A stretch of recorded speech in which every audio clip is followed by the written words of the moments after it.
Hello, everybody. We are live. I'm just going to double check that we're coming through loud and clear on Facebook. And if you're coming in through Zoom, if you could just mute yourself to start with, and you'll have time to unmute yourself to ask questions in between. Okay, so just double checking, we're all live. If you are here, say hi. Let me know where you're coming in from. I've got it up. Hi, Suzanne. Hi, Louise and Karen. Nice to see you here. Hello. Good morning. Okay, so welcome to the Resolution Reset. We are here today to give you a couple of hours of self-care. You can see I've got my yoga mat set up behind for our yoga later. We've got Sarah, Natalie and Liz in to do some amazing talks with you all. So make sure that you are as comfortable as you can be. Go grab a cuppa or something. If you haven't already, quickly go download your workbook or have some paper and notes ready, because there are a few questions in there and I'm sure Sarah, Natalie and Liz might ask you some as they go along.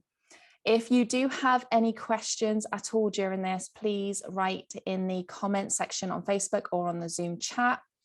And we will have 5 minutes in between everybody's talks to answer some questions. So let's just see who else is here with us. Say hi. Let us know where you're tuning in from as well, because I know we've got people from all over the world here today. So let us know where you're from. New York. Hi, Amy. We got Jess in. Hello, good morning. Amazing. Thank you for spending your Sunday morning with us. What time is it in New York right now? Yeah, that must be early. 5 a.m. Wow. Well done, Amy. Well done for joining us that early.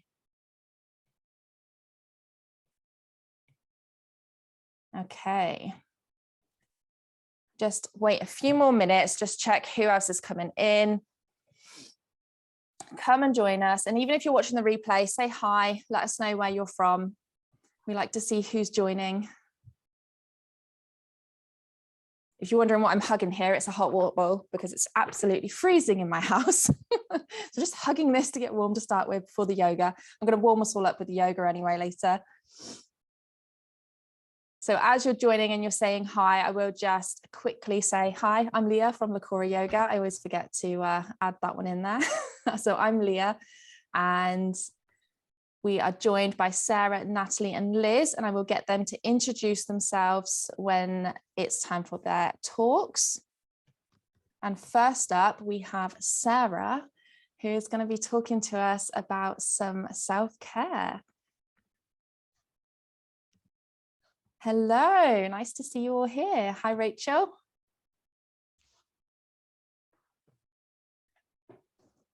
And if you are on Facebook and you do want to come and join us live on Zoom, then feel free, come and join us. You don't have to have your camera on if you don't want to. But come and get involved in the space. Hello, Jeanette. Nice to see you. Let us know where you're from, where you're tuning in from. And we are going to begin. So as we go through Sarah's talk, if you do have any questions at all, write them in the chat. We'll have 5 minutes at the end and I will ask her as many questions as we can get through. We might have a few minutes at the end of the retreat at midday UK time, where I can ask even more if we don't get through all the questions. So thank you so much for joining. I'm going to mute myself and I will hand it over to Sarah. Just moving things around on the screen because I couldn't see people, but now I can. So hello everyone. Hi, I am Sarah Redden. I am affectionately known as the Self-Care Queen, and I support you in creating true self-care practices. Welcome to everybody. So I'm on Zoom. I'm not looking on the Facebook group because I get very easily distracted by too much technology, so I'm just focusing in on one space, but I will pop in to the group later and reply to any comments that have been left. So if you are there and you are watching, do say hello, pop your questions in, drop a hashtag replay if you're coming in later and watching on the replay. So thank you all so much for attending, and thank you to Leah for hosting. I am talking today about self-care, and I am inviting you to give yourself permission to prioritize yourself. So many of you may have made New Year's resolutions. Did you make a New Year's resolution, or are you like me and you like to create intentions and focuses as you work through the year? For those of you that did set your resolutions, how many of you have stuck to them? How many of you are still sticking to your intentions and your focuses and actually making that time to prioritize yourself? So many people, this is the time of the year, we've made these resolutions. As we get to this time in January, I think it's about 70% of people have normally stopped doing whatever it is that they focused on doing. And for many people, the reason is because they feel guilty about creating time for themselves. Is that something that has been your barrier? Is that something that's come up for you, that you feel guilty in creating time and looking after you? So I'm here to say guilt is not helpful at all. It is not empowering, and it's usually kind of a form of self-punishment. The truth is that guilt that you feel does more harm than good, especially when you're trying to take care of yourself. So I know it can be really difficult to see past that kind of initial reaction of guilt because we're socialized, we're conditioned, especially as women. And I think there's quite a lot of us in here that will identify with this. We're taught that our value comes from putting everybody else first. Our value comes from being nice. Our value comes from sharing of ourselves and nourishing other people. And so when we stop and think about what we want in life, how we want to show up for ourselves, what we want to create, what we want to do, how we want to focus our time and our energy, our initial reaction, our initial response can be, this doesn't feel okay because I am not looking after everybody else. But when we do this, what we're actually doing is teaching ourselves that we're not good enough. We're teaching ourselves that we should absolutely be able to do everything, that we should be grateful for whatever time that we have. And if we've got children, we're also modeling to them, this is how we be an adult. So I think it's really important that we start to challenge that thinking and learn for ourselves that actually prioritizing ourselves is important. By prioritizing ourselves, by taking time to do the things that we want to do, we fill ourselves up. We nourish ourselves, we give ourselves more energy, we help ourselves have more focus, we help ourselves be able to do more of what we want to do. And when we're full up, when we're feeling good, when we're feeling happy, when we're feeling joyful, when we're feeling balanced, when we're feeling that we can have fun, that we can do the things that feel good to us, as well as the things that we need to do to look after ourselves, then we can give more of ourselves. We can actually be more creative, we can be more productive, we can be more peaceful, we can be more happy, and we give more of ourselves to the people that are around us. So actually, by not looking after yourself, by not making yourself a priority, you're not giving the best of you to the people that are around you. So really, looking after you means you get to look after everybody else even better. Like the best you gets to show up. So I wonder how that feels to think about it in that way, to think about prioritizing yourself as not just about you. And we don't mind a bit of being selfish in here. We absolutely encourage selfishness because being selfish is just saying, I am important. What I need is important.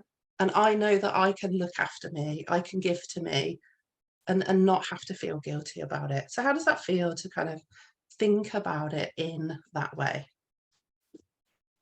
So I want you to remember that the most important person in your life is you, absolutely you.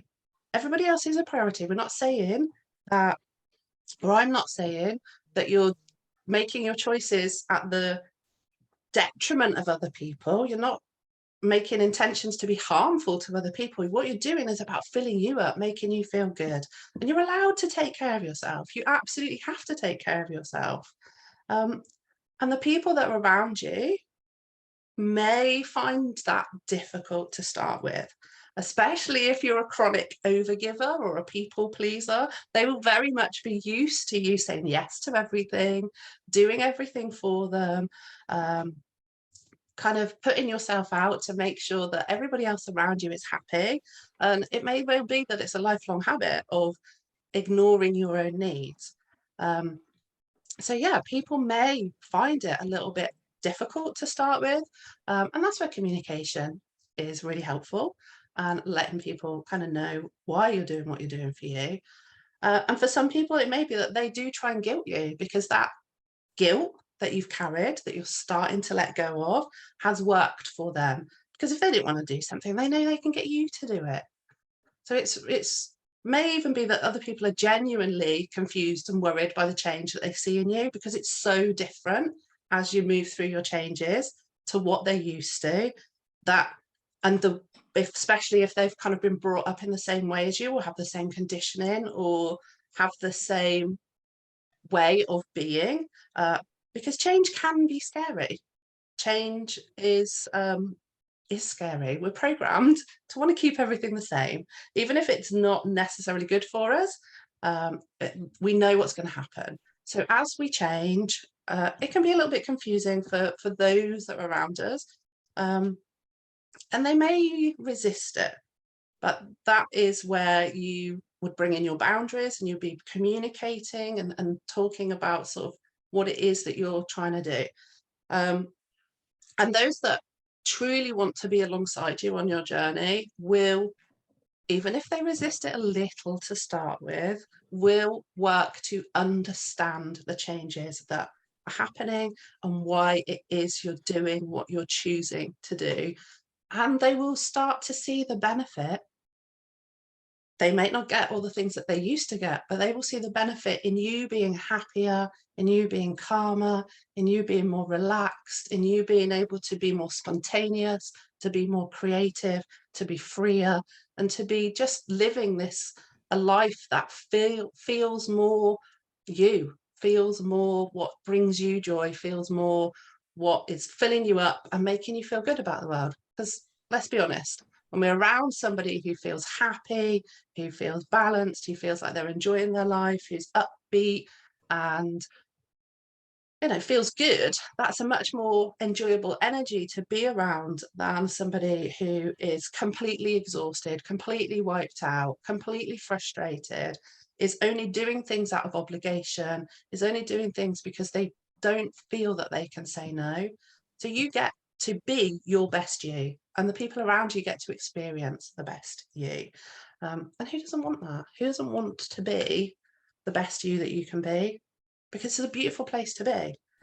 I will share that I was a miserable person.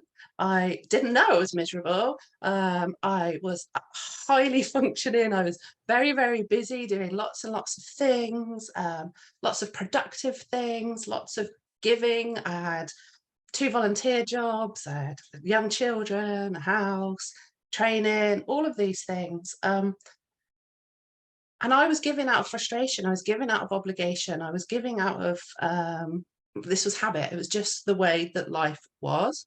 And big changes happened in my life that made me realize this was not okay. And I spent the last 10 years working on my self-care, working on me, taking everything that I've learned through my counseling training and my hypnotherapy training and my mindfulness training, my work with clients, and applied it to myself. And I can honestly say that my life is so much better. I am so much happier. I look younger. I feel healthier. And when I do genuinely believe that this comes from living a life that's more joyful and where I prioritize myself. And that doesn't mean that I always get it right. You won't always get it right. Sometimes the pendulum will swing one way and then it will swing the other. Sometimes we do get caught in stress, life, things happen. But if you can get into the practice of prioritizing yourself, when you're in these stressful situations, you will notice eventually at some point, and you'll be able to bring it back to yourself and kind of check in and know, okay, this is what me feeling good feels like. What do I need? What am I not doing right now? What is it that I can do that's going to fill me back up so that I can give of myself in the way that I want to do? Or do I need to retreat for a little bit and tell everybody, leave me be? I need space. I haven't got the capacity to deal with this right now. I'm looking after me and I'm taking time for me. Because you know what? That is okay. It's absolutely okay to take time to look after yourself and to tell other people what it is that you need to look after yourself.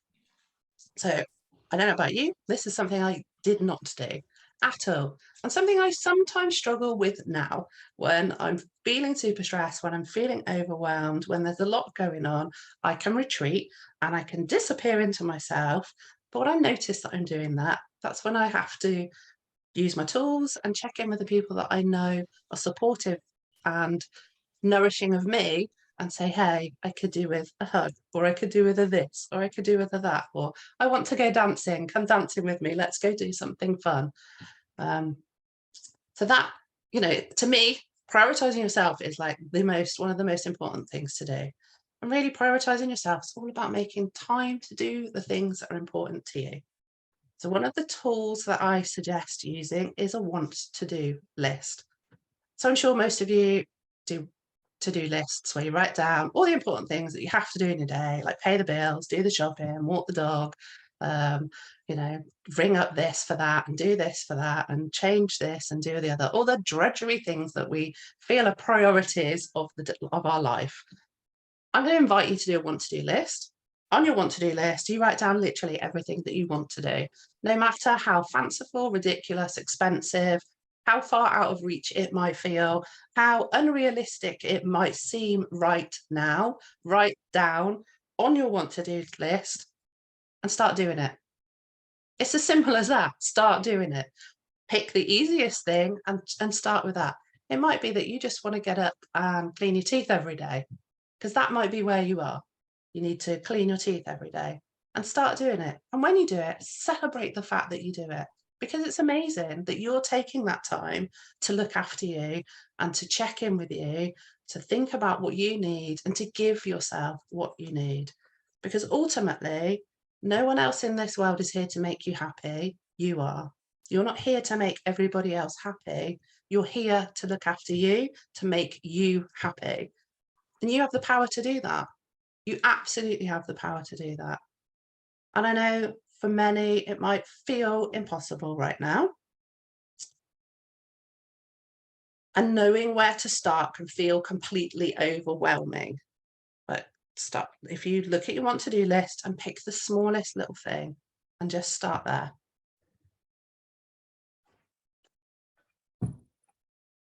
So prioritizing yourself, as I said, it doesn't mean that you don't care about other people. It just means that you are taking time for your happiness and your well-being.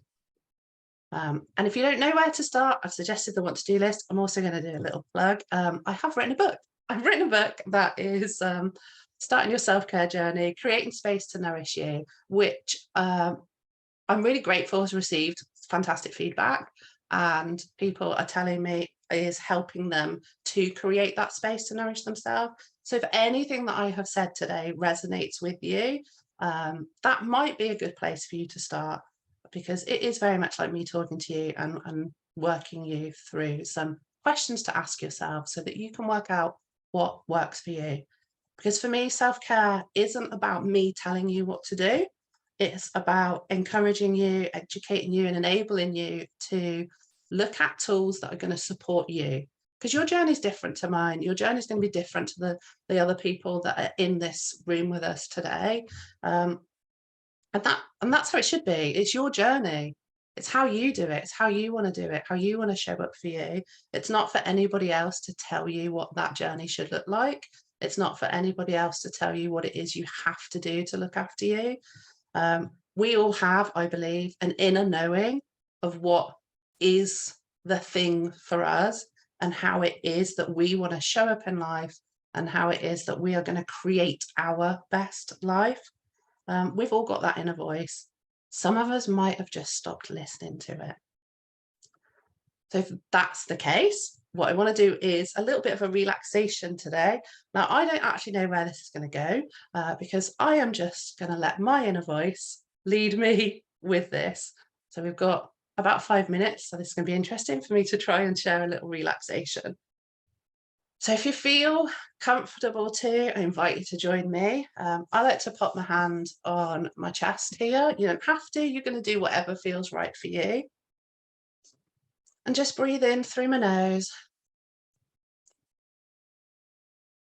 and out through my mouth. I've closed my eyes. If you want to close your eyes down, you can. If you want to just look at the floor, look at the space, whatever feels right for you is absolutely okay. You go with that. And just focus in on that breath as it comes in and as it goes out. And even now, just focusing on that breath. Coming in, being released. You may notice that you're starting to feel a little calmer, feel a little more relaxed. As you just breathe in, you can feel calm and relaxed. And as you breathe out, just let go of any stress, any tension your body's holding. And your body might ask you to move it around. Move as you need to do. It's completely okay. This is your relaxation. How you experience it is going to be personal to you. And you may find that thoughts pop into your mind, demanding to be listened to. And we're just going to invite them to just float through. Just let them go. It's okay if you notice a thought pop up. Just try not to hold on to it. Just notice it's there and just let it float out of your mind like a cloud in the sky. And as always, with curiosity and kindness to yourself, just check in with what your body's experiencing right now. Perhaps you'll notice some tightness. Maybe you're feeling completely relaxed. Maybe there's a part of you that wants to move, and that's okay. Just listen.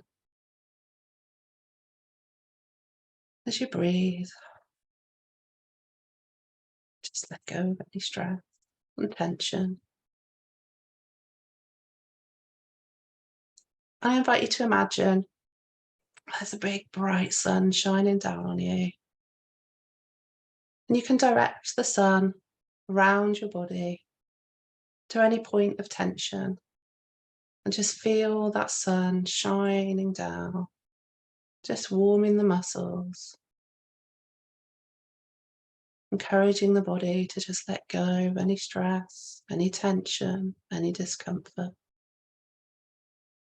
You can just move that around your body to any place that you might need it. Just know that you've got that power to encourage your body to relax and let go. And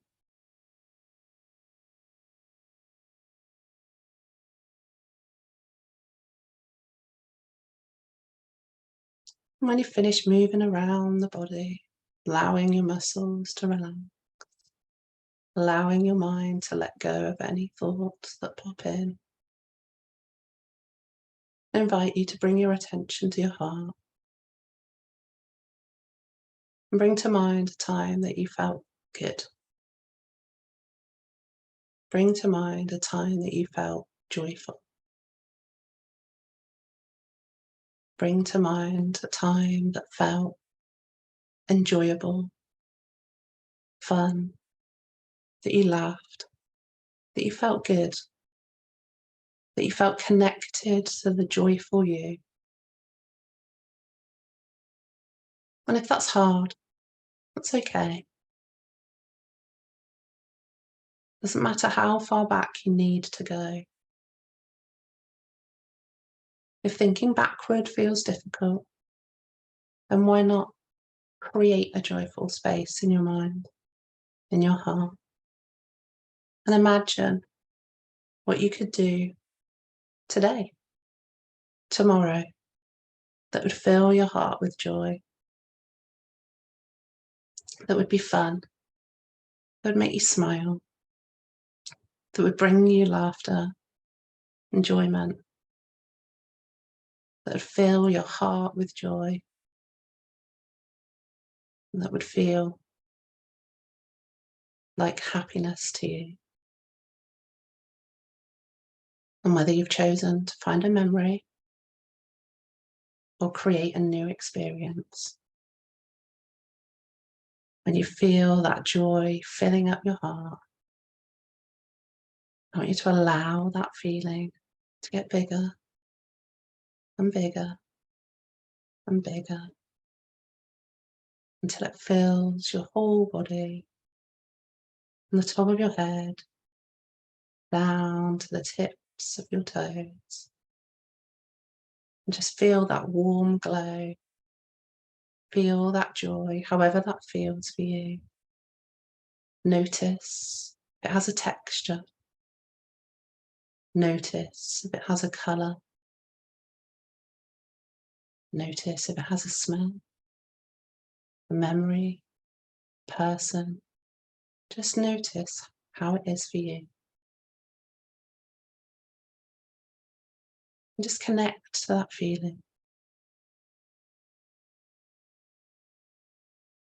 And know that that is there inside you whenever you need it, whenever you want it. That you can step into calm relaxation, connect to your joy, and that it's okay to create these joyful moments in your everyday life. To step into your joy, to step into what feels good for you, to take time to prioritize yourself, and to feel the love that the world has to offer to you, and to let yourself fill your love up and feel good, because you are worth it, just for you. Just take a few moments, bring your attention back to your breath when you're ready. Just notice your natural breathing pattern. Open your eyes when you're ready to do so. Bring yourself back to the space. Give yourself a wiggle and a shake if you need to. If you want to just sit with that feeling, if you're feeling relaxed, let me know. You can keep that feeling, just stay with it. Get your comfies, get your blankets, get your hot drinks, get nice and comfortable, and listen to the next person that's going to come in and speak with us. So I think I have reached my time. The last question that I'm going to leave you with is, if you don't put yourself first, who else will? So remember that, take that with you. I thank you so much for listening to me, and I thank Leah for bringing me in today. Do we have any questions, Leah? First off, can I just say that was amazing. Oh, thank you. And I have to agree with Trina. She just put it in the Facebook group, how emotional she felt after that, and realizing how much you kind of keep emotions in. And then when you do something like that, especially if you're not used to meditating or visualization or anything like that, it just kind of comes to the surface, doesn't it? Yeah, and I think that's it. And it can be hard when I get emotional even leading it. I connect in with my emotion. And it can be hard if you're not used to connecting in with emotion, or you're not used to communicating about emotion. And it's kind of know that it's okay. Like, having an emotional experience is absolutely okay. No emotion is a negative thing. They're all clues. They're all yourself communicating, and it's so important to connect in with your emotional self, because that is the barometer of what's going on in your life. Like we squish it all down so we don't have to like deal with things. And I once said about, life is not about wearing the rose tinted glasses. We've got to take those off, because if we just stay in survival mode, we don't experience all of the joy that we can experience in the world. And if this is our only go round, why would we not want to live it like in the best way that we can, however that looks? But emotions are okay. And that took me a long time to learn. Emotions are absolutely okay. Yes. Yeah. Thank you so much. So we did have a couple of questions. I'm Oh, not sure okay. if you answered them. Pressure's on. Well, I don't know if you answered them as you were going through your talk. So if you just like quickly give us a quick answer if you have. Yeah, I'll try and give quick but answers. Natalie said, further up, speaking up can be hard with the guilt trip. So do you have a best tip for that? Oh, that is not a short answer. So speaking up with the guilt trip, I think it's really important to kind of notice when that's happening to you. So I actually am about big action. So if you're in a relationship, and I don't mean romantic, whatever kind of relationship you're in with somebody who guilt trips you, I would be very much looking at boundaries. I would be very much looking at, do you need to be in this relationship? Is this a healthy space for you to be? Reflecting on, is it your own stuff that's making you feel guilty, or is it something that the other person is doing? So that's as quick an answer as I can give to such a big question. Yeah, no, that's a great answer. Yeah, we definitely have to look at the people we're surrounding ourselves with as well. Completely. The other question was, I think you pretty much answered this with your want to do list, but Hazel said it's difficult to know what she likes to do. But I guess, yeah, with the want to do list, that kind of summarized that up. But I guess if you haven't got anything, if you can't think of anything, what would be your advice? Yep. I think I touch on this in my book, and this is what I think I say in this book, because this might be in the next book. Think about what you like to do as a kid. Just think about the stuff that you like to do as a kid, or just write random things that you see other people do and try them and see if you like it, and then add them to your want to do list. It's all about adventure and it's having fun, exploring what it is to have fun. So if you don't know what you want to do on your want to do list, which is actually a lot of people have that, because we don't really get a lot of opportunity to think about what we want to do, is look at what other people are doing. If you watch something on TV and it looks like fun, write it on your list, try it. Like, what's the worst that's going to happen? You don't like it. Oh, well, you tried it. Like, have fun, be playful, enjoy it. Let your inner child kind of direct you with that. Yes. I love that answer. Yeah, we all kind of suppress our inner child, don't we, as soon as we become an adult? So yeah, let it out. Yeah. Let it all out. Yeah, I mean, you've seen me I wear a t-shirt that says I do this thing called whatever I want. And I don't mean that in the obnoxious way that it comes across. It is that if I feel like I want to do something, I do it. I go and experience it, because like that is what life is about. The experiences, the moments, the joyfulness. Yes. Amazing. Well, thank you so much. If anybody else does have any questions, feel free to write it in the chat, because we can always ask Sarah at the end. And for now, I'm going to leave you with Liz, who is our next speaker, and she's going to be talking about nutrition as well as some self-care. So I will mute myself now, let Liz go. And again, if you have any questions during this, please write it in the chat and I will ask her at the end. Thank you, Leah, and morning everybody. And I'm really hoping that my video is going to hold out, because it's been doing some very strange things this morning on my camera. I'm going to try and share some slides. So we're just going to see if the technology is supportive, which I can't do just yet, but I think I need Leah to do something for me. Just bear with us a moment. I just wanted to say thank you to Sarah again for that. And actually, I was with some of you that I felt quite emotional during, and I do quite a lot of breath work and meditation. And I think it always surprises you, doesn't it? You don't know that you're holding on to emotions necessarily. So yes, lovely. So I'm coming into my presentation a little emotional, but it's all good. And as I put in the chat in the Zoom, one of my big learnings is that all emotions are okay. And I think that's really helpful, because if you have those emotions that you label as okay and not okay, you often fight against the ones that you label as not okay. So yeah, let's just go with it. Right. So let me see if I can share my screen. If not, we can do without, but this is my tech skills.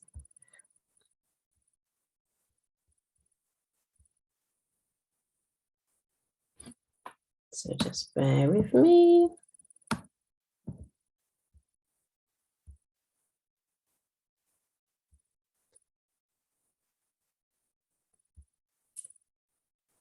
I think my camera's gone a bit funny.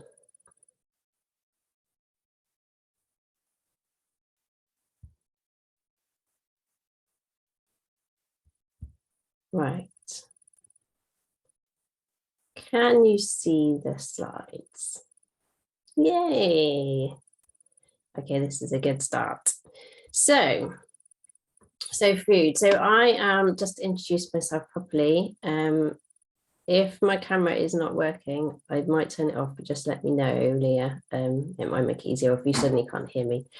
So just to introduce myself. So I'm Liz. I am a dietitian. My background is in the NHS, but I'm also freelance. So I've done additional training in coaching. So I'm a health and wellness coach and a dietitian. So food as part of self-care is what I wanted to talk to you about today. And I have got some notes because in my profession, I'm very used to talking for long periods of time. So I can do hour workshops. I've done 3-hour workshops. And if I don't stick to what I want to talk about, I could talk about a lot for a long time. So I have got some notes to refer to. So I'll be looking at those throughout this next kind of 20-30 minutes as well. So food as part of self-care and how we care for ourselves is what I want to talk about. So my first question for you is, knowing that food and changing your food, or people tend to say, oh, I must eat better, I'm going to eat better this year. I was just wondering if changing what you're eating was one of your self-care strategies, resolutions, intentions this year. So just pop in the chat, or if you're on Facebook, pop in the comments.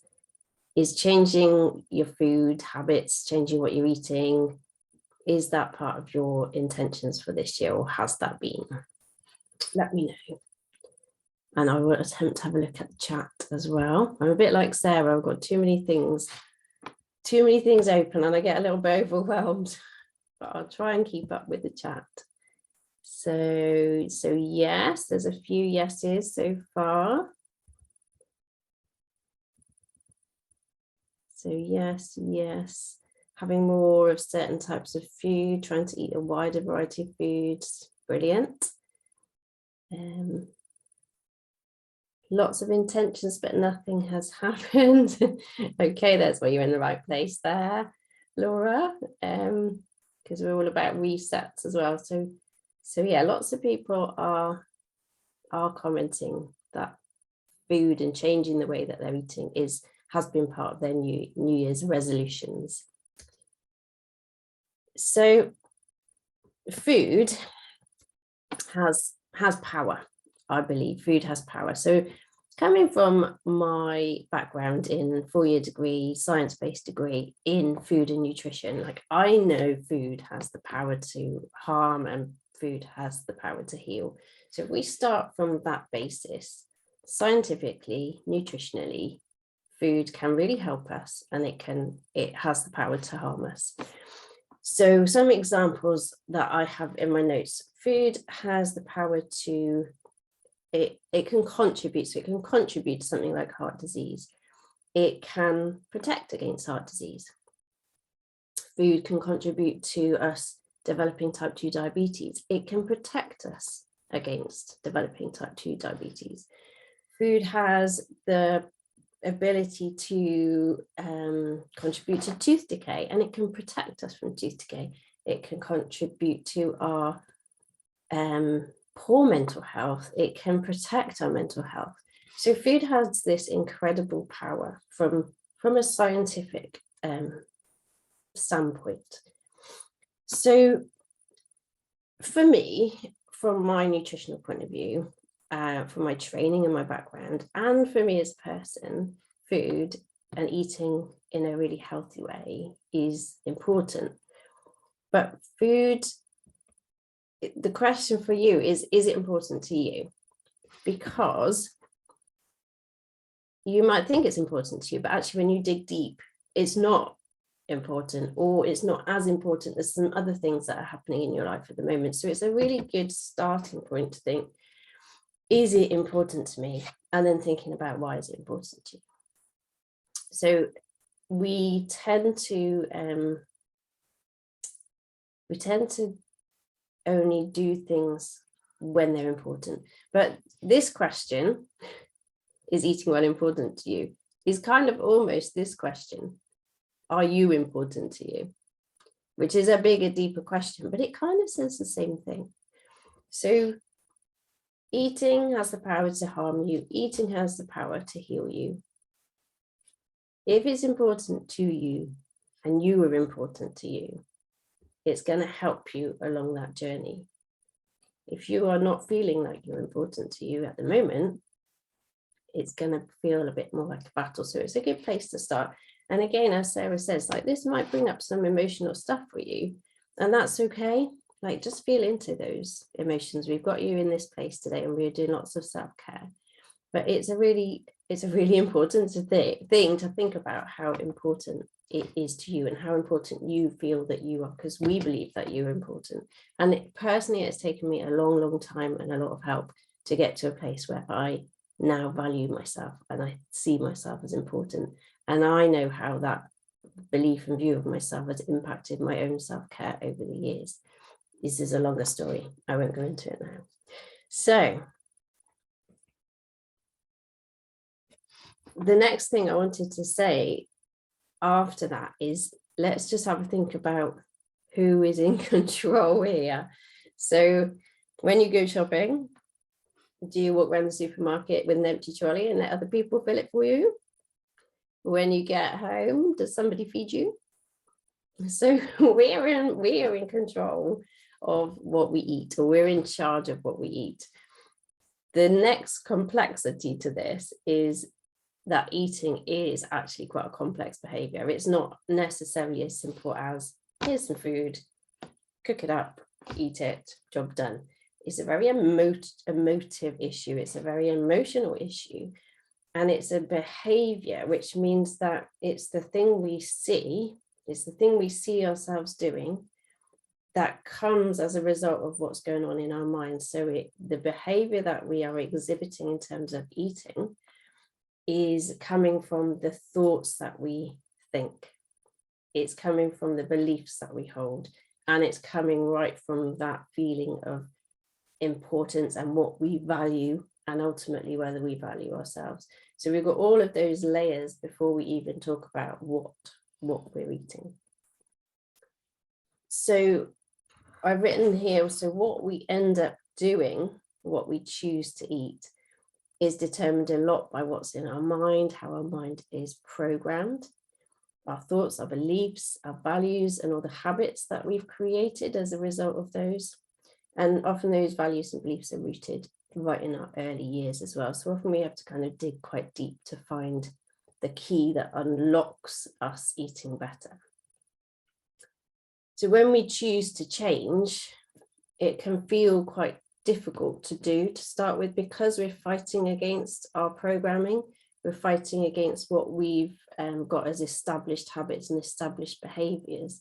We're fighting sometimes against our very own beliefs or even our personality types. So we need to find a way to make that change easier, because willpower only works for so long. We could have a motivation to get away from something, but it only works for so long. So we need to be on our own side, is what I'm saying, when it comes to food. So let's just have a little reflection on this. I think my slides are matching. Yes, what I'm saying. This is always good.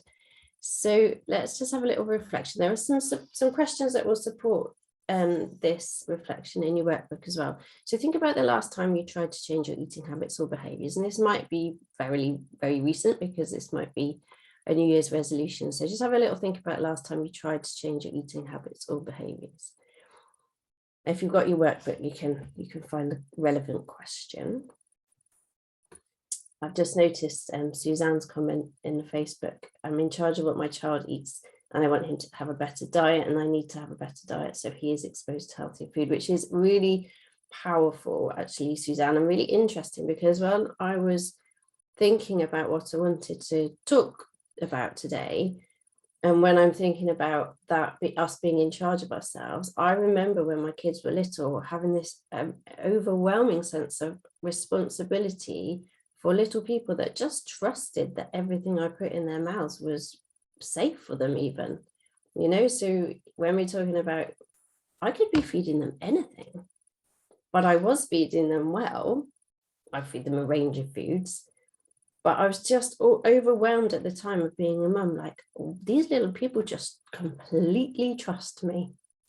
But that power of modeling is really, really important. And this is why I have my notes, because I could really get onto a tangent here of how many generations and thousands of hundreds of people have been modeling dieting, restrictions, yo-yo dieting, binge eating. Like, our children will take in a lot of what they see. We could tell them one thing, but if we're doing the opposite, they will follow what they see, not what we say. It's a bigger topic. We won't go off on that tangent, but it is really, really important. So let's get back to this reflection. So think about the last time you tried to change your eating habits or behaviors. What kind of things did you do? So there are a few prompts on the workbook, such as, did you say, right, I'm going on a diet? Did you decide to cut things out? Did you decide to buy some slimming shakes? Did you decide to just reduce your portion sizes? So there's lots of different things that you might have decided to do. You might have done all of those, none of those, or anything in between. And then the next thing I want you to think about is, how easy did you find that? Because what we typically do is say, I want to eat better, I'm going to do this.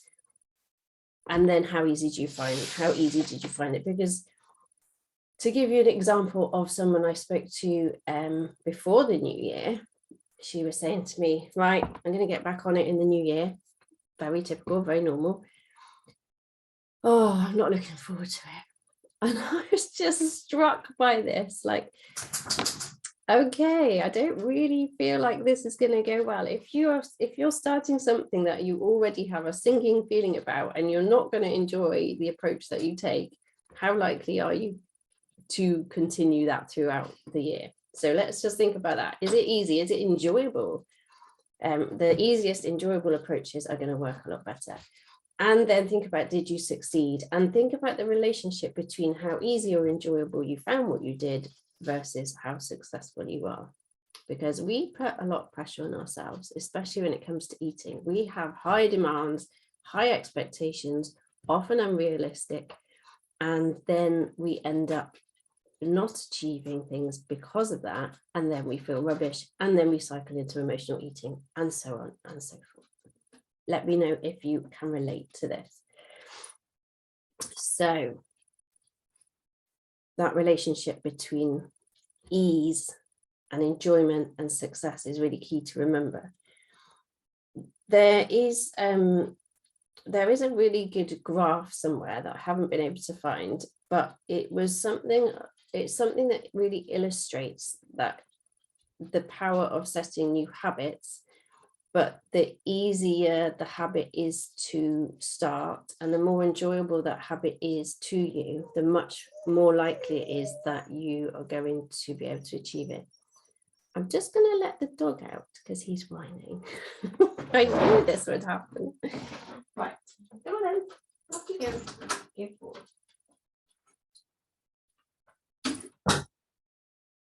He has impeccable timing, the dog. Never worked with children or animals. So this habit thing is, like, the easier it is, the more enjoyable it is, the more likely you are to achieve it. And if you add a habit onto an existing habit, again, it's easy. Just to give you a very quick example, Leah, start gesticulating at me if I'm running out of time. Water drinking has been my most challenging habit to drink enough water. I have water here today, which is great. So what I have worked out for me is something that I do really, really easily is make tea. I can easily make cups of tea all day long. So it occurred to me the other day, right, every time I make a cup of tea, while the kettle's boiling, I'll get a glass of water, or I'll pour myself a glass of water with hot water. And that has been the easiest way I've found to drink more water. So it's just an example. So habits. Habits are easier to integrate a new habit if you find it easier and more enjoyable. The dog is still whining now, but just in the kitchen. Right. So is it time to look at things differently? Is it time to look at things in a way that creates a different feeling for you when it comes to changing the way that you're eating? Because when you change the way you look at things, the things that you look at change. I'm sure you've all heard this quote. So I'm really distracted by the dog. Just bear with me. So I am going to let him out in the garden. Just give me 2 seconds.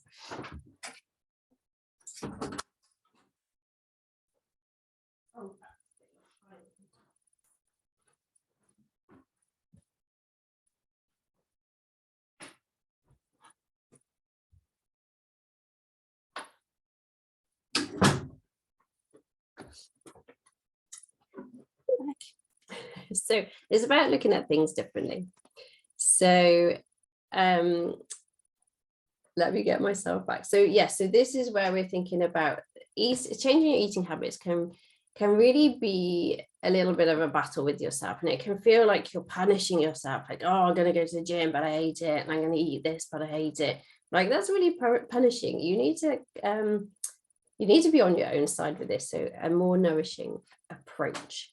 So is it time to look at things through a different lens, from a different angle? So thinking about nourishing, thinking about quality instead of calorie counting, thinking about treating yourself well, eating well is part of treating yourself well, thinking about nurturing and self-care. So how can you look at making changes that feel nourishing and feel like quality and feel like treating yourself well and feel like nurture and feel like part of your self-care?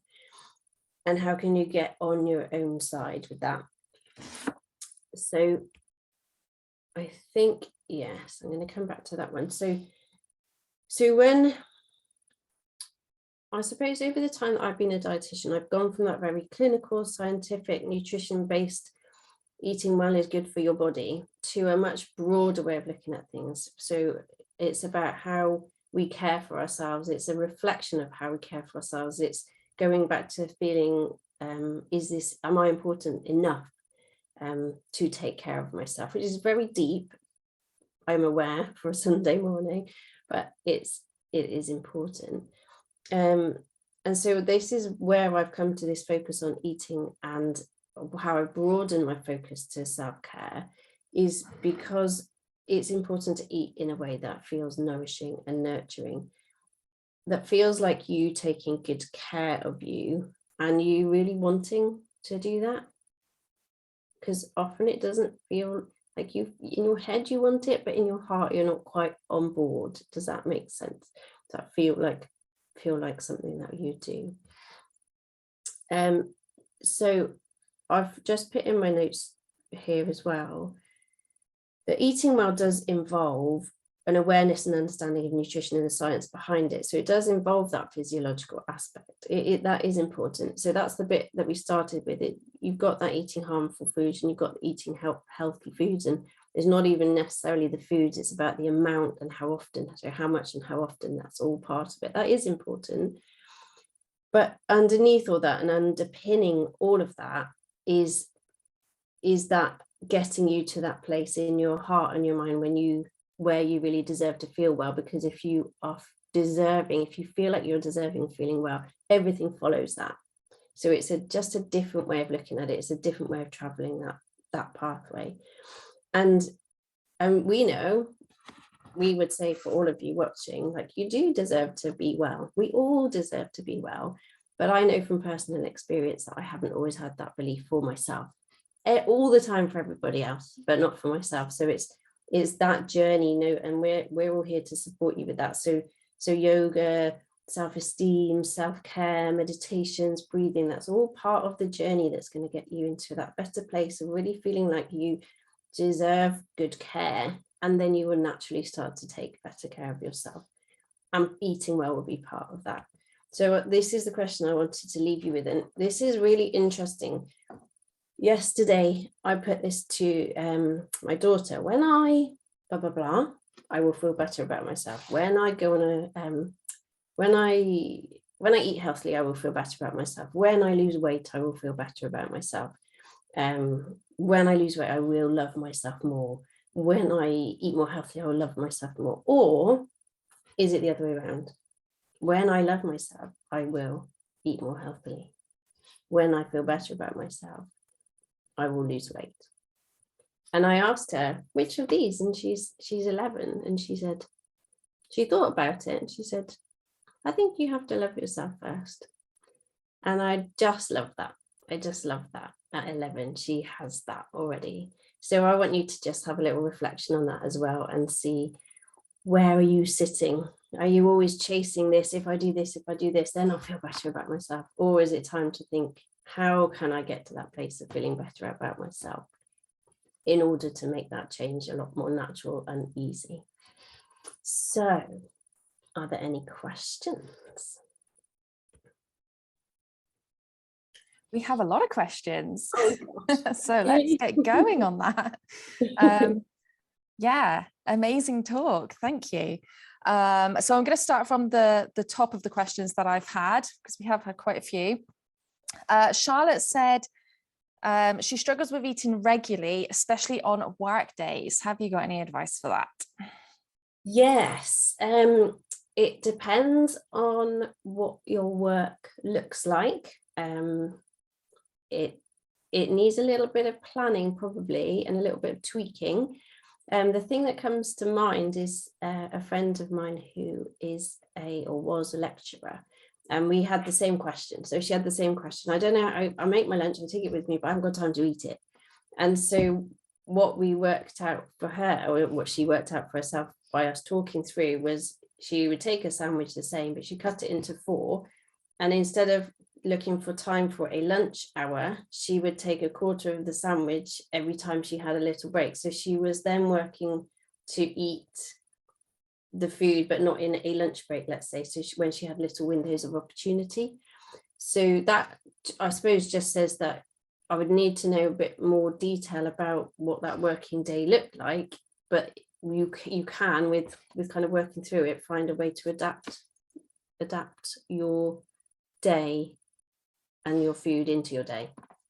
Yeah, because she also said she loves cooking, but she struggles with breakfast and lunch because she can't take her time over them. So yeah, I guess it's just planning and trying to find a little bit more time, isn't it? Which is difficult. Yeah. And is there anything that can be done when you've got the time? Because it sounds like then that she's enjoying the process of creating the food, but only when there's time to do it. So it feels otherwise quite stressed and constricted. So it's where there is the time, is there anything that could be done in advance? Like overnight oats is coming into my head as one of those typical things that you would be able to make the night before, so it's ready. But when you had a bit more time the night before, you could really put that time and love into the food. So yeah, I think it's just, sometimes it just helps to talk it through with someone, because often you're trying to find solutions to your own problems in your own head doesn't get you anywhere. It takes you around in circles. So having a chat through it with someone might be helpful. Yeah, that's great. Sorry, Rachel's just asked, any advice regarding consistency? What do you mean by consistency, Rachel? Consistency with eating healthy, or? As you answer that, I'll just go on to the next question that we had. Laura said she struggles with managing her kids' relationships with food. They're 5 and 8, because they don't have an off switch, but she doesn't want to restrict or control, as it may have a negative effect as they get older. Yeah, that's a really interesting one. I guess there might be some benefit in talking around, finding some resources that kind of demonstrate healthy portion sizes maybe. So my ethos is always around, like, all food should be okay. And it's the amount of the food, so how much you're eating at one time and how often you're eating it, that will determine what influence it has on your health. So it could be just around talking along those lines, maybe like, it's okay to eat all of these things, and we know that these are less nourishing for us, so then we try and eat these in less often in less amounts, and then these in more often and more amounts, or bigger amounts. So it might just, I wonder if talking through in that kind of basis, rather than don't eat too much of that or stop eating that or you're having too much, might be better. So they can almost kind of be presented with some factual information and then go from there. It's extra challenging with children. I was never a pediatric dietitian for that reason. But again, it is, I can completely see that you don't want to set them up for any kind of eating disorders, and it's very, very sensitive. You've only got to say one thing the wrong way once to children and they've got a big issue about it. So maybe portion size is just something like along those lines. Let me know. That may answer her next question as well, because her next question was, sometimes her daughter thinks that she's fat, so how to restrict food but not give the wrong message. So I guess that's probably the same answer. And also that self-love message, like if we can get that through to our children, because fat is just a 3-letter word, isn't it? But it's the emotions that come around that. Is, what does that mean to them? Where has this come from, and why is that a bad thing? And it's kind of, it's that emotional side of it. Let's just focus on healthy and putting foods into your body. If you focus on putting the foods into your body that will nourish your body, you will have a healthy body. We've got a long way to go with society and fat shaming and all of that kind of stuff, but try and teach it from a nourishing, well-being, health perspective. It's actually just made me think that a lot of people, when they want to change their weight particularly, or they think they're fat, it's all about visual stuff, isn't it? I want to lose weight for my wedding, I want to look good on my wedding day, I want to look good on the beach. Like, no one ever kind of comes at it from I'd like to prevent diabetes or a heart attack or a stroke or Alzheimer's. Like, it's too heavy on the looks for me at the moment. We need a big shift. I'm sure we'll get into that with Natalie in a minute as well. Yeah. So the next question was from Karen. She said she gets stuck cooking the same things and then finds it hard to find time to cook new things. Have you got any advice on that? Actually, I agree. I get stuck in the same ruts. I go through phases of let's make life easier by having the same meals every Monday and the same meals every Tuesday, and then I get bored. So this is a lot about personality as well. So I like to have a plan, but I get bored, so my plan has to be really flexible. And I hate trying out new recipes because I don't know what they're going to be like, and I don't want to waste my food or my time. So I want to know that I'm going to like it before I eat it. So it's a bit of a challenge. I have created kind of meal planners before, but actually, do you know what? There's so much out there at the moment. Like Jamie Oliver has just released a healthy, budget-friendly meal planning thing. And I think there's no point in me reinventing the wheel when there's people with loads of money and resources throwing this stuff at it. So maybe check out that. I haven't tried any of the things like Gusto, and I can't remember what the other ones are called, but there's those options as well. Or the other thing that I may do, if there is the desire for it, is in my Eat Better Feel Better group, is to have like either Sunday or a Monday drop-in session where meal planning is a bit more enjoyable, because we're going to do it together. We can maybe have a glass of wine or a cup of tea, and we can like share each other's ideas. Say, I'm having this and this week. Oh, well, I'm having this and this, and this is our family favorites. And then I would feel like, oh, I'm happy to try that because I know someone who's tried it. So it's a personal recommendation. So if anyone fancies that as an option, I'll be happy to host it. I'm just not sure if there's the demand for it, but maybe like a brainstorming, recipe sharing, let's make meal planning a bit more enjoyable by hanging out together and doing it instead of it feeling like another chore for the week. So if that's something that people want to do, then I'm more than happy to put that on. I love that. That's amazing. So we've only got a couple seconds before Natalie's talk. Before that, there were a few more questions, so I might ask you some at the end, but one of them was from Suzanne. It says she finds it hard to find protein. Have you got any quick examples before we go on to Natalie's talk? Protein sources, just to list them all off. I'm not sure if this was specifically about vegetarian protein, but I'm going to list you all the protein foods. So all meats, fish, nuts, seeds, dairy foods, soya, eggs, tofu, anything else that pops into mind, I'll share. Amazing. Perfect. Okay, if anybody else has any questions, drop them in the chat. I've wrote them down, so don't worry, Rachel and Charlotte, we will get to those. And for now, I will make Natalie the host. Or Liz, I think you might have to make Natalie the host maybe. And we will get on to Natalie. Okay. Thank you so much. Thank you.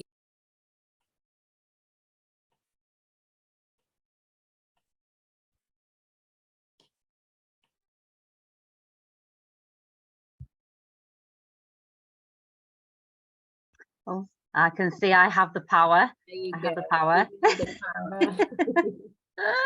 Oh, I must say, I was so engrossed like with Sarah's talk and then listening to you then, Liz. I was a bit like, oh, I forgot I was talking. I was like, oh yeah, must get myself back into I'm not just listening mode. But yes, thoroughly enjoyed them. So I'm going to share my screen in a second as well. Let me just get my bearings.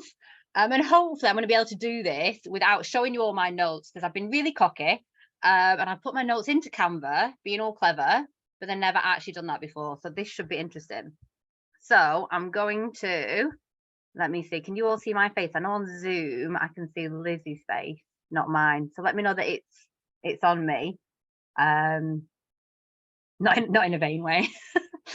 And then I will share my screen. So I think it's my view that I've got on myself. Let's have a look.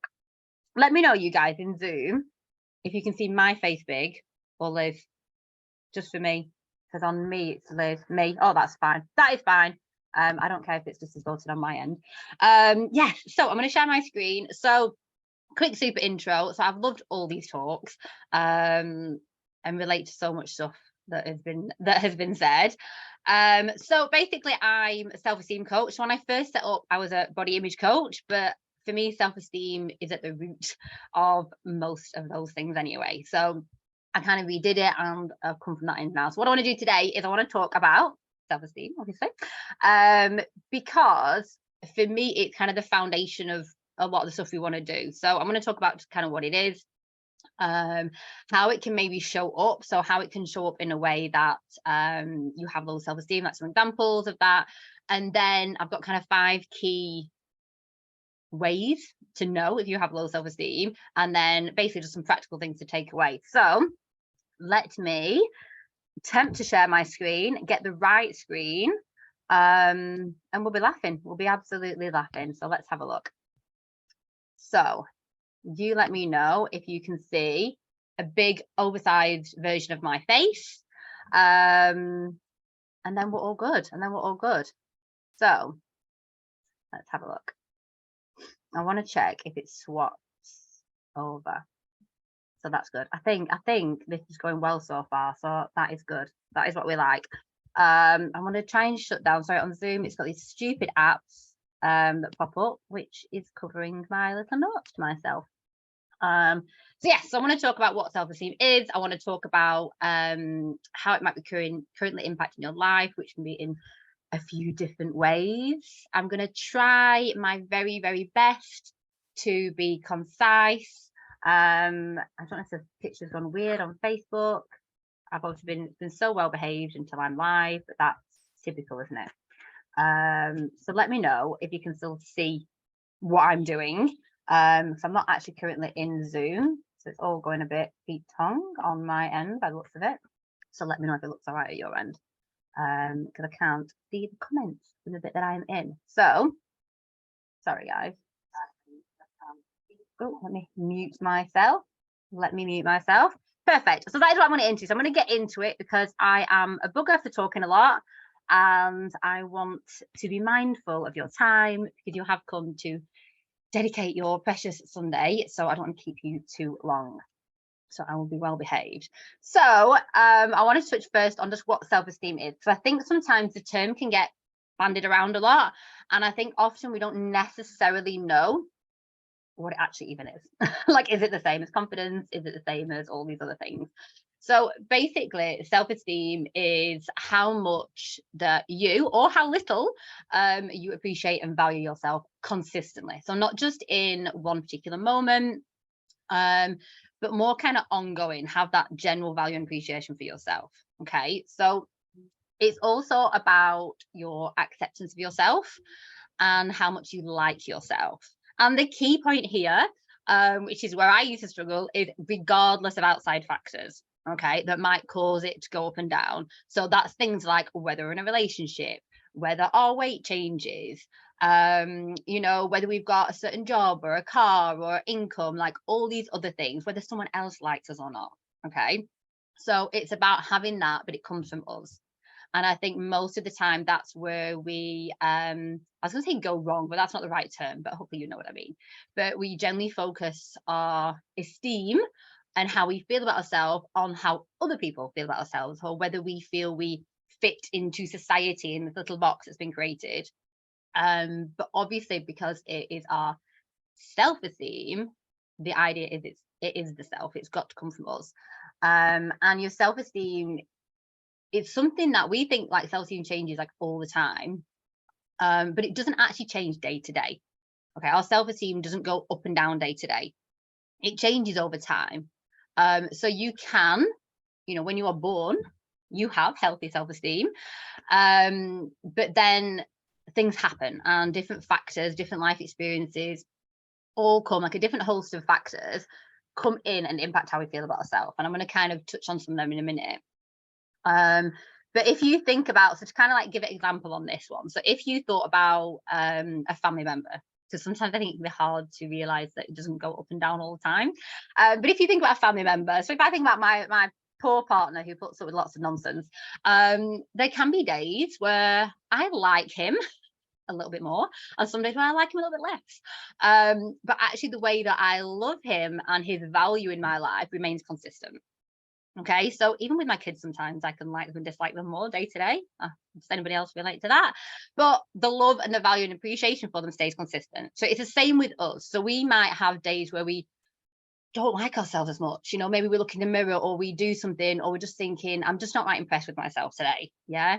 And there's other days where maybe we're like, I'm feeling really great about myself today. Like, I think I'm doing brilliant. I'm ticking off all the to-do lists. I'm like, these jeans look amazing, whatever it is. And we like ourselves more. And that will go day in, day out. That will always vary. You know, that can vary for me on the hour sometimes, but actually how we value ourselves stays consistent. So I hope that does make sense. And I'd love to know, like, at the minute, how you feel your self-esteem is.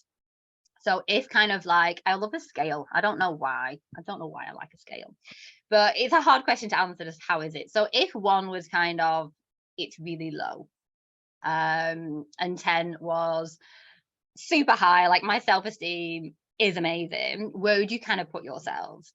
And obviously when you do scales of like 1 to 10, it's always just a snapshot, isn't it? It's a snapshot of us in that moment. So an 8, so that is good, Leah, that is good. I like that very much. So yeah, let us know. I'm gonna have a drink of water. And if you feel like you do it and it's low, don't judge yourself on that. That's okay. And in a second, I'll come into kind of how that can be impacted.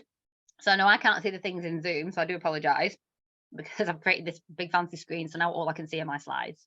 So I can see Facebook, but I can't see Zoom.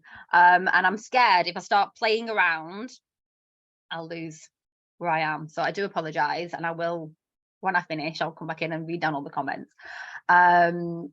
But for the fear of making it go a bit crazy, or maybe I can, I'm gonna get cocky now and attempt to go on the screen. Let's have a look. Yeah, so there's up and down, different varies. It's 5, 5, 7, and 8. So they're all not too bad. So I like that. That does make me feel good. So these are just some things, and I'm not going to go into these in crazy detail because obviously time allowing. But these are basically just some of the ways that our self-esteem can be affected. Okay, so there are a few. These are obviously just some that can contribute and influence, because the truth is, as good or bad as it may sound, there are hundreds. There's so many contributing factors that can cause our self-esteem to be higher or lower. Okay, so these are just some examples. So obviously our sense of security, so how safe we feel. Okay, our sense of identity, so who we are. Like, I know that came up before in the comments. Sometimes we can, when we do put other people first a lot, we can find that if someone, like at one point, if anyone said to me, and tell me if you can relate to this, you know, if someone said to me, like, what do you enjoy? I'd be like, I don't really know. Like, I just lost all sense of like what I enjoyed. Like, nothing seemed to ever make me happy.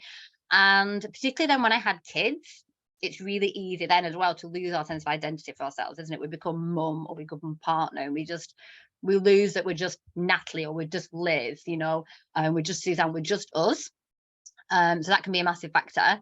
Understanding your strengths and your fallbacks. So actually being able to acknowledge non-judgmentally what we're good at, you know, because sometimes we're so focused on the things that aren't going well, and so focused on the things that we don't think are good enough about us, that we lose sight of the things that actually, do you know what? No one's good at everything. And every single one of us has our strengths and our qualities and the things that we bring to the table. Okay. And we can't bring everything to the table. It's unrealistic. But what we bring is us, and what we bring is good enough. So another thing that can impact is our relationship with other people. So if we have good relationships with people around us, like we feel like we can be ourselves, we can be open, we can be heard, we are going to have higher self-esteem. If we are shut down a lot, if we are, we feel like we can't be ourselves, like fear of judgment, whatever that relates to, we're more likely to have low self-esteem. Suzanne, I love sleep and always have. Sleep. I love sleep. Sleeping and eating are my two favorite times of the day. I should be like a bear. That's what I decided. If I was going to come back as an animal, I'm going to be a bear, where I sleep for 6 months and then just eat for 6 months. So linking on from Lizzie's and what I've just said, so your diet and its nutritional value plays a role in your self-esteem. Okay. Your childhood, so your upbringing, like I said, whether you were heard, whether you were encouraged to be yourself, whether you were criticized when you made mistakes, or whether you were taught, you know, it's okay, we all do it, just do your best. Like all of that kind of input we get, which if you're a parent, we now give to our kids, that will make a difference. So we also play, one of the big things is why I work with women as well, and not particularly mums, just women in general, is, you know, we are big role models for the women, for the other women in our lives, whether that is our daughters or our sisters or nieces or our own kids. We are role models, like Liz said before. So, you know, how we talk about ourselves, how we what we put out in the world, how we respond to negativity, how we deal with problems, how we talk to ourselves, that all plays a role in every single person in our lives. So sometimes, like particularly with diet culture, people will talk about, there'll be a lot of people who hammer against it, and I can't be bothered. I can't bother with that negativity. Like, it doesn't serve me. So you won't ever really hear me like shaming diet culture and doing things, because I think I don't want to give it the floor space. So for me, we make real changes by changing. I make a change by changing me. And when I work on me and how I talk, I make a change to my children. And then they will make a difference to their friends, hopefully, or then their children. And that's how the ripple effect goes. So when we want to make big society changes, like Liz said before, there's a lot of work to do, particularly around kind of fat shaming and things. That doesn't start, obviously doing big things and campaigns, that makes a massive difference. But as an individual, we can feel so insignificant in it. But really, we are the most significant factor, because our behavior drives it all. So other things are your social media habits. So what you're looking at, how you're scrolling, how you're spending your time. And I'm going to come into that a little bit more later on. And then your body image. So how we feel about how we look, how we feel about our bodies, how we talk about them, how we think about them, plays a massive role. And I always used to say, like, for me personally, I could never really, I couldn't pinpoint to you which my problem was first, whether it was a body image problem, which gave me low self-esteem, or I had low self-esteem and I deflected that onto how I looked. I can't really go back in time to one particular moment. Like personally, me, I've always been in a smaller body. So I had the privilege of not having external factors. So I wasn't bullied at school about my weight. As far as society is concerned, I fit into the box. But for me, it was all internal, which is a privilege, because there was just me to work on there. But yeah, so all of that plays a role. So I hope that makes sense. And again, apologies, I can't see the Zoom ones, but I will come back after and read them all when I come back to my big oversized face shortly. So these are just, and I'm not going to like read through them all because I can make these slides available after. So don't worry about that if you want them. But basically, this is just how self-esteem can show up in a few different areas. So it can show up in general with how we talk about ourselves, our language, whether we can accept compliments, which is something I'm going to come into shortly. If we blame ourselves all the time when things go wrong, we just feel like we don't have much control over ourselves. Like Liz is talking about, we have an unhealthy relationship with food. We fixate on things, whether it's about ourselves or something that someone said or a person and their lives. And we can just feel a little bit hopeless. We can have low self-esteem at work. So we don't take criticism well off people. If someone says, you know, you've not done a very good job here, or can you go away and work on that? We take it personally. We think it's about us as a person. And that's a big thing. Like when we struggle with self-esteem, we take things personally a lot. You know, we think everyone else is better than us, everyone's doing a better job than we are, whether that's in any way. We don't speak up. Like I never used to in team meetings or anything, if I didn't know, like one of my big beliefs that I used to have alongside appearance ones was that I was stupid. So if there was a big team meeting, like I used to work in the addiction services, and if there's a big meeting, I didn't know something, I didn't know what a particular drug was or a medication, I didn't want to look stupid, so I wouldn't ask. And then I'd wait and ask one of my friends at the side because I didn't want everyone else in the meeting to think that I was stupid. So we do think that we don't speak up our ideas. We don't put ourselves forward for promotions. So it can just cause a lot of stress in that way. So let me know if you do relate to any of those. And I'm going to just come on to a couple more, but I won't kind of fix it on them because I am conscious of time. But again, I'm not gonna read through all of these because I can just get the slides for you after. So in relationships, my low self-esteem and my body image used to have a very horrendous impact on my relationships. I was really insecure. I constantly needed reassurance before we'd go out. It would be, how does this look? How's this look? Are you sure? Does it look okay? Does my arse look fat? Should I get changed? What about this? And I'd be fidgeting all the time. And it's just honestly, it's exhausting for me and definitely exhausting for my poor partners. Partners of the past and my poor partner who I've been with for 12 years this year. So he's had the full ride. He's had the full ride of it. And he's a very black and white thinker. So actually that served me well because he would say things like, whatever you're doing right now, I'm not feeding it. So if you need validation, go and get it from yourself, which at first I thought, obviously, what a prick. Like, surely he should be giving me this. What an awful boyfriend. But really, it was actually the best thing that he could be saying to me because he just wasn't going to allow me to, it wasn't going to feed it. And to be honest, it really wanted feeding. So, so it's very good for me that he didn't. So that's just some ways it can show up. And obviously, I say I can give you the slides, so don't worry about kind of doing that. And in motherhood, you know, that mum guilt, we can't put ourselves first, we're the shittest mum. All the other mums are like doing the homework every night, and I haven't done it for 4 nights because I've been tired or busy. You know, my kids are going to go up dysfunctional because I cried the other day and they saw me. Like, we're so hard on ourselves. And at the end of the day, every mum, I'm pretty sure, is just showing up and doing the best. And that's all. There's no handbook for life, or definitely not for motherhood. If there is, nobody bloody gave it me. But yeah, so they are just some examples that I just wanted to go through. And hopefully from that, we agree that self-esteem is important. It's really important for just how we show up. It's important in our self-care, like Sarah was talking about. If we don't appreciate ourselves and value ourselves and know that we can be compassionate to ourselves when things go wrong, we're not going to make time for ourselves. We're not going to think we're important enough for self-care. We're not going to feed ourselves well, and then that's going to impact our self-esteem. So it all becomes it all feeds into each other. Like all of these things just massively feed into each other, and it's so important that we start to really, really get to know ourselves and get to like ourselves.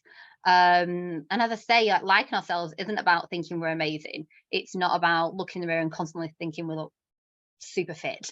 It's not about being the best at anything. It's about just being the best us that we are, and knowing that that's absolutely more than enough. So what I want to do now, and I'm going to try and be super quick because I know I'm like into my time, is go through 5 key ways to know if you have low self-esteem. So again, I'm going to give you these slides, so don't worry about making loads of notes because I wanted to cover a lot of stuff, and there's obviously questions in the workbook. Luckily, I am a fast talker, so apologies if you need to slow me down, but that does help me. It does serve me well for trying to keep into a time limit. So the first one is if you have little or no self-confidence. Okay, so that can be a massive sign that you don't. So confidence and self-esteem, they're not the same thing. They can get used interchangeably sometimes, but I'm going to give you an analogy, and I really hope it makes sense. It made sense to me, and I'm hoping it'll make sense to you. So basically they feed into each other. So self-esteem is kind of like the overarching umbrella, and confidence is underneath it. And if you think of self-esteem like a theme park, okay, so stay with me. So self-esteem is the theme park, then confidence would be one of the rides. Okay, so self-esteem kind of captures the whole thing, the entire atmosphere, the entire view, and then confidence is one of the elements of that. Okay, so it's very, very common for people with low self-esteem to have low levels of confidence. Okay, so if you were to ask yourself the question of, do you feel that you can rely on yourself to navigate all the different things that are going to come up through life? Yes, do you feel like what comes up for you, perfect speed for you, Sarah, good. Do you feel that you can rely on yourself? Do you feel like you've got your own back, that you can handle stuff? Like whatever life throws at you, whether it's what you want or what you don't want, because life will always throw things at us that we do not want. We cannot expect to go through life and not have hard times. Unfortunately, some of us get harder times than others. I do feel that is true. But do you feel confident and like you can rely on yourself to really, really get through it? Is a really, really important question. I've been self-esteem for years. I feel like it leaks into my vanity. Yes, absolutely, Katrina. I completely relate to that. I want to go new yoga. Yeah. Talks about my body image compared to others. Yes. Even like when you're in a position in yoga, we literally look down going, oh my God, no, my belly doesn't look right. And it's everywhere, isn't it? It shows up in so many places. It's quite scary, but yeah, so I'll come on to that at the end. So basically what I want to do is give you a little try this. So for all 5, I want to give you just a little exercise to just go away and try if this relates to you, because all 5 might not relate to you. It's not like you have to have all 5 of these. So if you do find that, okay, I really do struggle, I don't really trust myself, I don't handle things well when it doesn't go right, I don't really feel like I can rely on myself, I want you to try this. I want you to start focusing on 2 or 3 skills that you know you're good at. Okay, so we're tapping into really acknowledging your strengths now. Okay, so whether that is a physical skill, say like drawing, or an emotional skill like listening, that is up to you. It could be, if you wanted to, if you struggle with body image, it can be good to do this as an example of, okay, what aspect of my physical appearance do I like? And I always say to people, like, I don't want anyone to ever focus on their body. So sometimes people can fall into the trap, I think, of wanting to overcome body image issues by constantly focusing on their bodies. And for me, and this is just from my personal experience, that helps, but it's not a long-term solution. Like for me, for us to deem our physical appearance less important, we have to focus on everything else about ourselves. Yeah, because that's where we build the self-esteem. That's where we build our ability to like ourselves and not always necessarily like how we look. Whereas if we're always looking at people, looking at us, looking at people, looking at us, like we're staying body focused, and I really want us to not be body focused.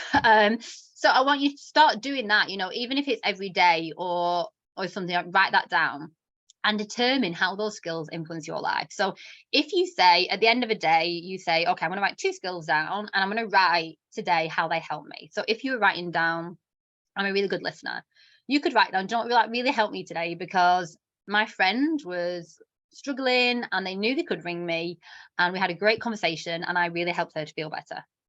Okay, so just start acknowledging how that strength of yours is benefiting your life, because sometimes if we just list them, it hasn't got enough depth to it. Yeah, for us to say, okay, this is important, a massive part of me, and here's why. And just try and prevent your inner voice from telling you that you don't matter. Yeah, and that's not easy to do at the start, but every single one of your strengths makes you unique.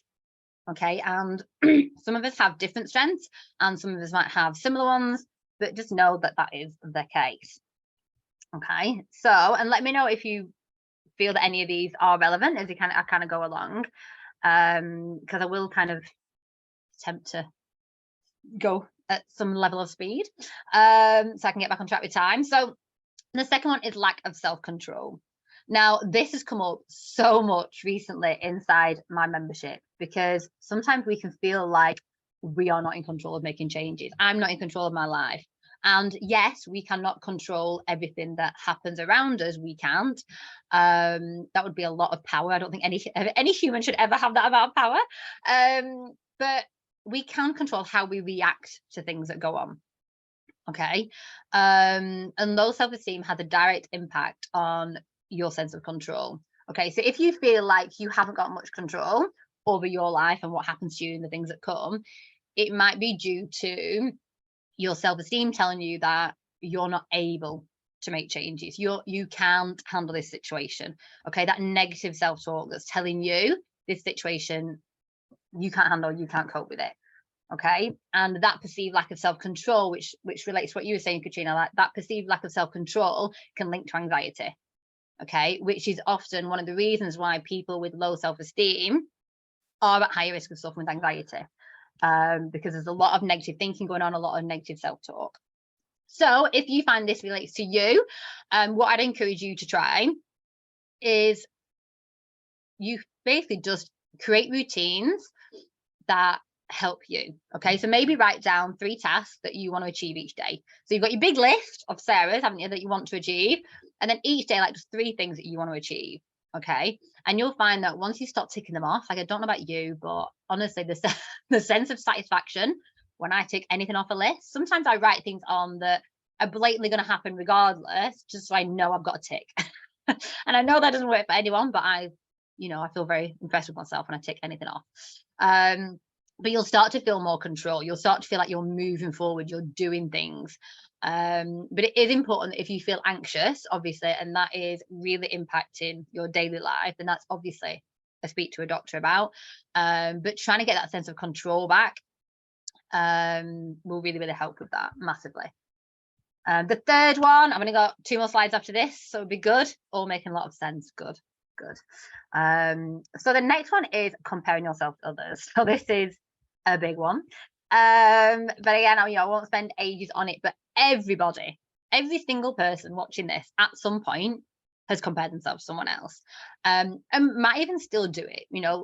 It's just, to me, it's the level to which we compare ourselves. So particularly nowadays where we are on social media a lot. Social media plays a massive part of our life. We're on it now. That's the only reason we know each other. But there are many articles that state that social media is bad for our mental health. And I do think, in my opinion, it depends how we use it, and it depends on our self-esteem. So I think if we have healthy self-esteem and we generally like ourselves and accept ourselves, we are more likely to use social media in a way that serves us. Whereas if we feel bad about ourselves, we often criticize ourselves, particularly with body image. We will go on there and we will be looking at everyone else. They look better than me. I look shit. My life's crap. Look at them. They've got all this shit together. Like, and what's the saying? Don't compare what's the saying? Don't compare your life to someone else's highlight reel or something like that, isn't it? Because most people are putting on social media what they want you to think their life's like. Yeah. Putting on filters, like doing all sorts of stuff. Like, very rarely is it actual real life. But obviously, like, if you have low self-esteem, like, just be careful with social media. Okay, so if you struggle with this and you find you're comparing yourself to others a lot, particularly on social media, think about having a break from social media. And there's 3 questions I always get people to ask themselves with regards to social media. And the first one is, how long do you spend on social media? Can be frightening to open up that settings app. Yeah, exactly. Android tells us how long we've been on it for, and you think, oh my God, what else could I have done with that time? So how long are you spending on it? How does it make you feel? So, a lot of time, if I'm having a break in the day and I think I'm going to go and have a scroll, I'm going on to either relax or to find something amusing. Like, we're going on for a positive reason. So how does your social media feed actually make you feel? Because often it doesn't correlate. So we go on to feel relaxed, but we come off it stressed. Okay, so try and think, is it actually achieving what you go on social media for? And the third one is social media distracting you from your actual life? Like, how many times are we staring at our phones when our kids are trying to talk to us? Or, we go out on date night and we instantly pull our phone out when they go to the toilet or go to the bar, like any excuse, and we're not really present. And it's the being present is what brings us joy. So we need to put our phones down more, and be in life more. Absolutely on that one. So what's your social media use? The fourth one, sorry, I am trying to be super quick. Like we said before, if you are unable to accept compliments, okay, so there is a direct link between low self-esteem and not being able to accept compliments or positive feedback. I mean, at one point, I couldn't even make eye contact with people. To hold eye contact was painful to me. I would like glance and like look away. It was super awkward. And when I got a compliment, and let me know if you can relate to this, I would get a compliment and I'd then have to insult myself. So someone would say, oh, your hair looks nice now. So, oh, well, yeah, well, it's a bit messy. It needs cutting. Like, I just washed it. Like, we have to like shame ourselves instead of just taking the compliment. Okay, so despite the internal voice being negative and inaccurate, because it's just fear, we trust that voice more than the words of others. So if someone says to you, you look really good today, well, you think, they don't mean that. They actually think I look fat. They're just trying to make me feel better.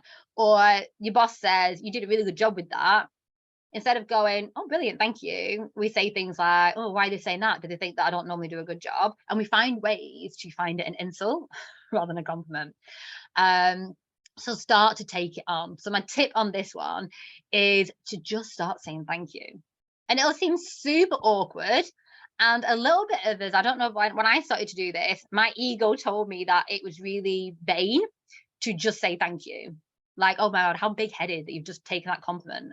But it's really important. So next time someone says something to you, just say, oh, thank you. And then stop talking. Don't let the negative voice come out with anything else. Just say thank you. And, you might even get to a point where after that thank you, you can actually give yourself a compliment. Yeah. You can say, someone flatters you on your new haircut, you can say, okay, thank you. I love it. I think it looks amazing. Yeah.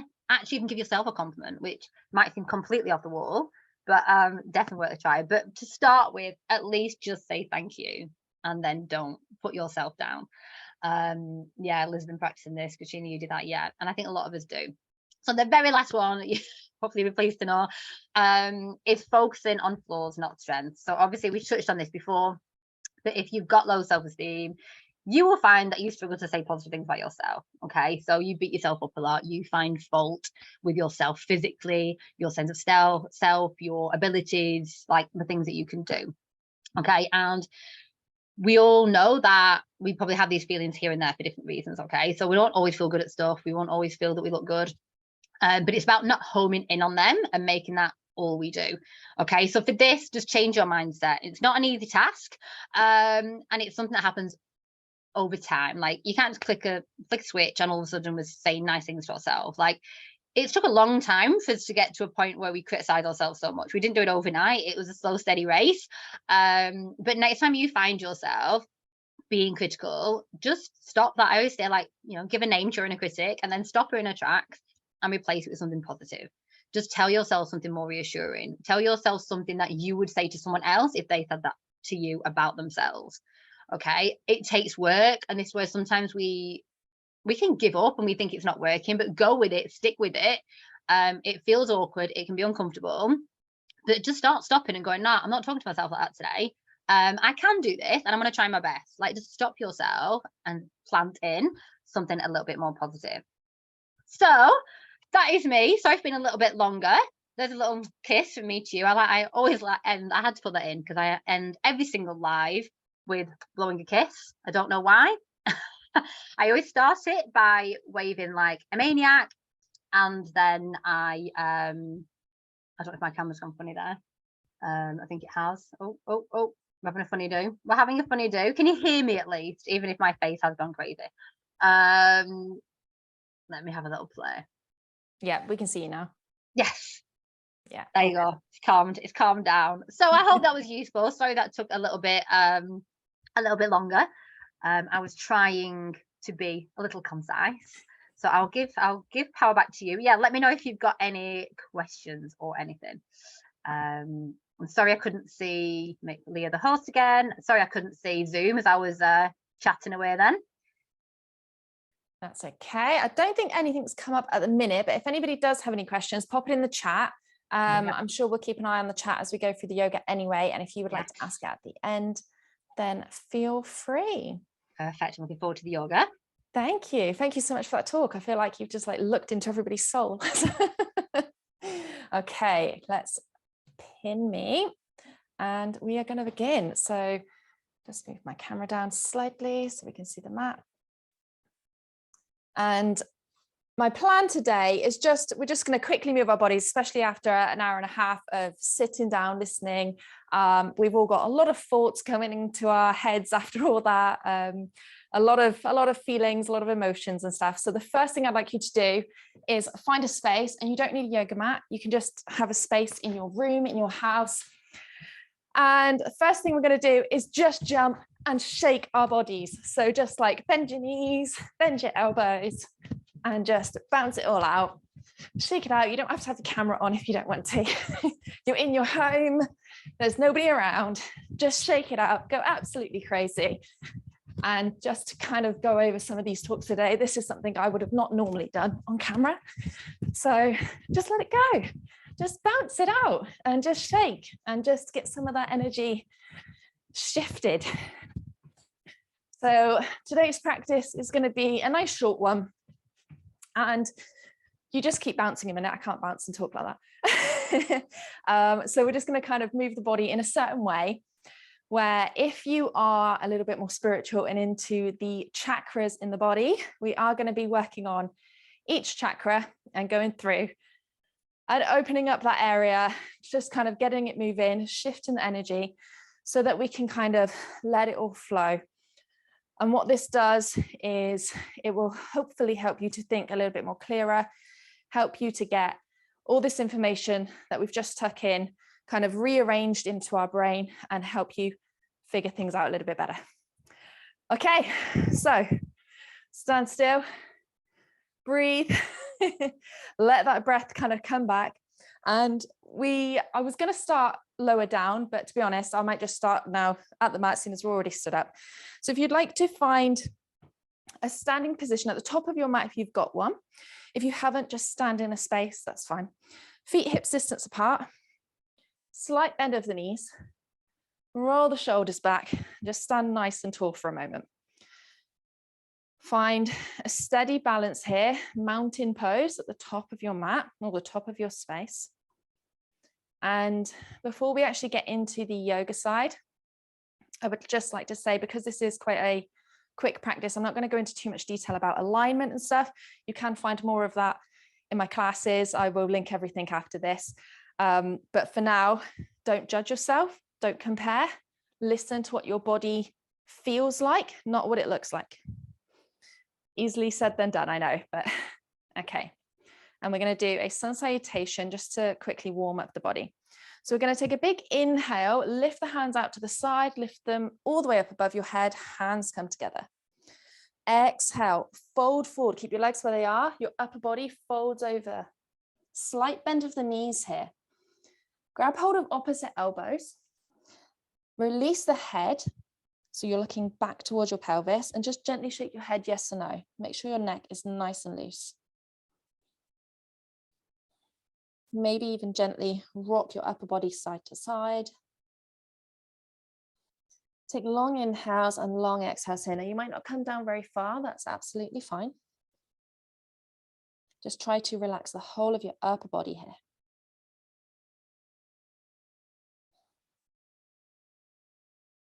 And then releasing the hands down to the ground. We're going to bend the knees so that your hands can plant on the ground. Your right foot, you're going to pick it up and see if you can step it all the way to the back and then lower your right knee. Now, if that movement is too much, just come down to your knees, come to all fours and bring your right foot forward. Okay, so your right foot's in front, left foot's behind, low lunge here. So we're going to sink into the hips. You can move your right foot forward slightly so that your knee's over your ankle. Fingertips can be on the ground or you can bring them up onto your knee. If you bring them up onto your knee, it might feel a little bit more balancing. So you can always grab hold of a wall. If you do yoga regularly, you can have yoga blocks. I know not everybody has yoga blocks in their house, so fingertips can be on the ground here. Sink into the hips and just take a couple of breaths here for a moment, maybe even wiggling the hips gently side to side. And what I will say is when we work around the hip area and the heart, it's a place where we can store emotions in the body. So don't be surprised if during this class, emotions kind of start flooding through, or maybe your body starts shaking or you have kind of a reaction. Very normal when you work through these parts of the body, but also after the talks that we've just had, you're also probably going to be feeling a little bit more emotional than you normally would. So just embrace it, feel it. Don't try and shake it off. Then let's take the left knee back to meet the right. Plant your hands, hover over your hands. So you're in a half plank with your knees down on the ground. Lower all the way down in one. Keep your elbows bending backwards and slowly, using your strength here, lower all the way down to the ground. Your hands end up next to your chest. Push into your hands, cobra. Keep your pelvis on the ground, but look forward. Exhale down. Push back up onto your knees. Tuck your toes. We're going to come to downward facing dog. So press into your hands, lift your knees off the ground, belly to thighs and hips to sky. So you can keep a nice bend in your knees here. We want to just really lengthen through the spine. So if you end up with a rounded back, bend your knees even more. We really want to be just lengthening through the spine here, lifting your hips up to the sky. Lift your hips up as high as you can. And then you can either lower down to all fours or just pick up the right foot and place it in between your hands. Step it forward if you can, and then lower the left knee. Low lunge on the other side. So depending on what you did on the other side, maybe your hands are on the ground, maybe they're on your knee, maybe they're holding onto a wall. And again, just sink into the hips, maybe wiggle gently side to side. Just notice if anything's coming up, any pains, any aches. This is the great thing about doing yoga at home. You're in the comfort of your own home. Nobody's watching. No need to compare or judge. Just you do you. Okay, let's tuck the left toes under, come up off of the knee, We're going to take a few rocks just to give yourself a bit of momentum to rock your left foot forward to meet the right at the front of your mat. Forward fold, so slight bend of the knees, upper back's released. Inhale to halfway lift, so straighten the legs, straighten the spine. And then exhale, bend the knees, fold forward. Inhale, sweep the hands out to the side, come all the way up to standing, hands reach up above your head. Exhale, hands to heart center. So this is a classic sun salutation. And we're going to do that again. So let's inhale, sweep the hands up above. Exhale, fold. Inhale, halfway lift, straighten the legs, straighten the spine. Exhale, fold forward. Plant the fingertips again, so bend the knees as much as you need to. This time, take the left foot back first. Lower the left knee, low lunge. Okay. Take a big inhale here. As you exhale, you're going to walk your hands backwards and start to straighten the right leg. Now, this leg might not go straight, that's fine. Straighten it as much as you can. If you can straighten it, your toes can point up towards the ceiling. You might feel a little bit of a stretch down the back of the right hamstring here. And again, you can always use the wall to hold on to if you need to come up a little bit higher. It's also the great thing about doing yoga at home. You can just grab hold of a chair or anything that's around you. Let's bend into that right knee, back to that low lunge, and then take your right knee back to meet the left. Hover over your hands, lower down. Inhale to cobra, lift your chest off the ground, look forward. Exhale, lower back down. Push back up onto your knees, tuck your toes, downward facing dog.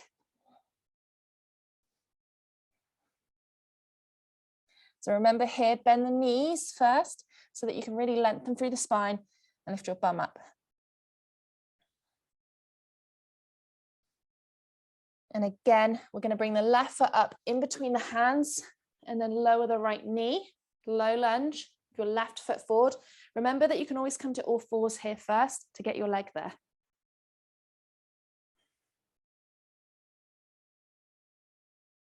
Long inhales and exhales. On your next exhale, walk your hands back, straighten that left leg, fold over it. Remember that knee doesn't have to be straight. You can keep it bent. As long as you're feeling something somewhere, then that's fine. The only thing we don't want in yoga is any pain. And if you have any kind of cramping or pins and needles, which I get often on this side, you can just loosen out of it, have a little wiggle. You're never stuck in a yoga pose. If something doesn't feel right, use your intuition and move yourself.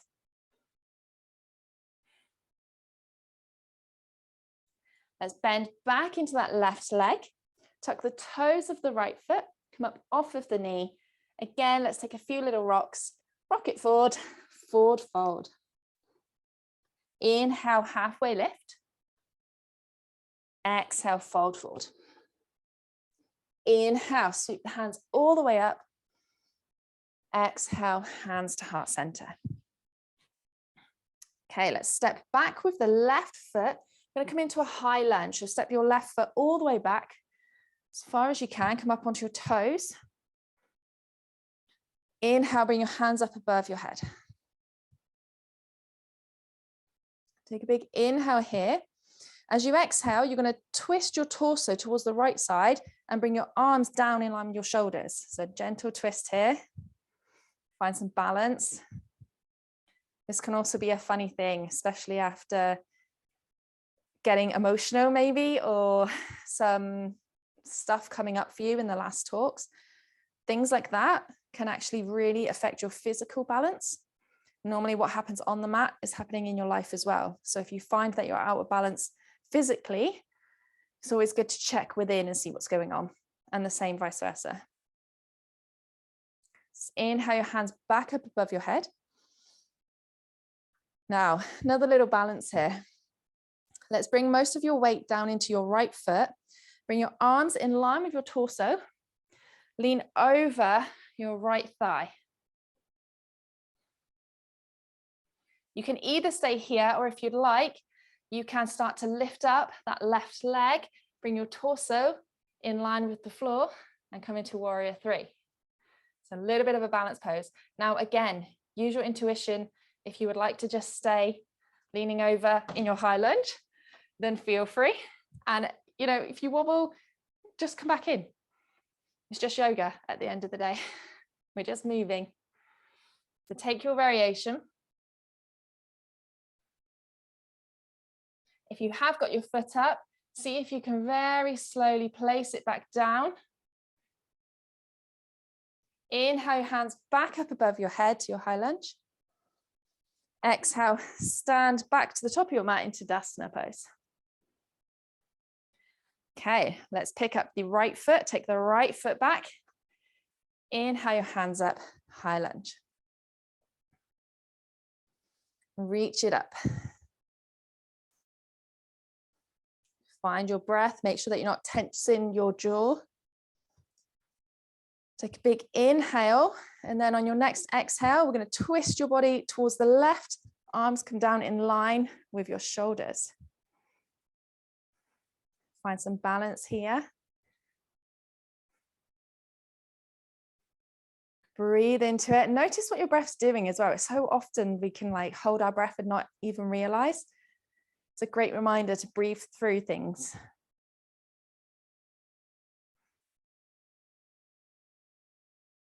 Inhale your hands back up to center. Exhale, bring them down in line with your body. Lean over your left thigh. Again, you can stay here, or if you want a little bit more, place most of your weight into your left foot. Lift your right leg up high behind you and find some balance. And just notice, you might find that one side feels a lot different to the other. Maybe one side you can balance, one side you can't. Don't judge, we're all different. Now remember, you can always keep that foot down and just lean over that leg. If you did have your foot up, just slowly place it back down. Then inhale your hands back up above your head. Exhale, come back to standing. Okay, find Tadasana again, your feet hips distance apart. Roll your shoulders back. Steady balance. Feel that grounding between your toes, under your feet, rooted to the earth. Let's inhale, sweep the hands up. Exhale, fold forward. Inhale, halfway lift. Exhale, fold. Plant the fingers. Take both of your knees down to the ground. And just sit back onto your heels for a second. Bring the left hand behind you, place it on the ground. If you feel really uncomfortable sat on your knees, come to a cross-legged position. Fingertips behind you. We're going to sweep the right hand across the left side of the body. And as you do, you're going to lift your hips up. Your right hand is going to come up over your head. A little bit of a heart opening here. Breathe into it.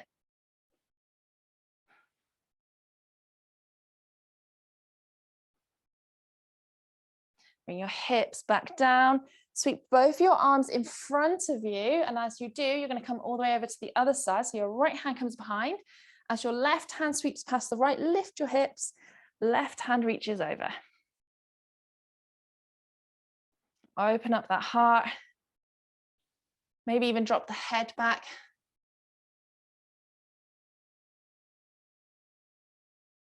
Bring the hips back down. Let's just do that once more on each side. So sweep the arms around the front.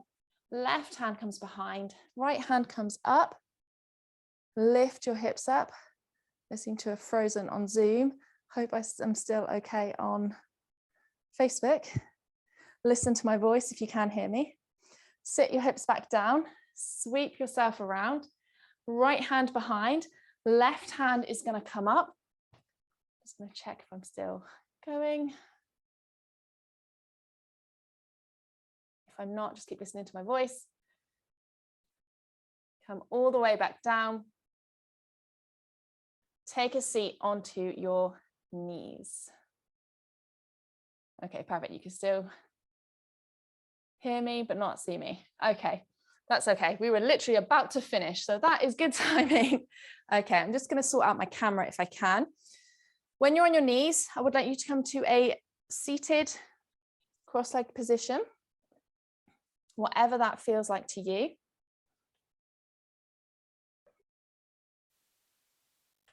And if you can sit cross-legged normally, put your other leg in front, the leg that's the awkward one.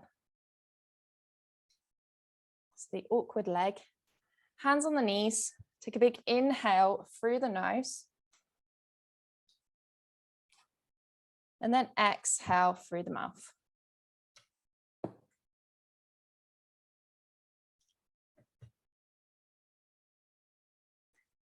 Do that again, nice big inhale through the nose and exhale through the mouth. One more time, big inhale and exhale. Then just come back to your natural breath for a second.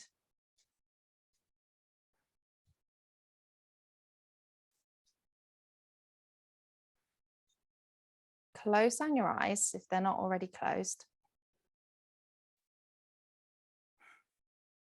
And I'd like you to just take a moment to notice what thoughts are coming up for you. And don't try to dismiss anything. Really take it in. You've just shifted some energy in your body. What's the first thing that comes up for you? It doesn't matter if it's positive, if it's negative.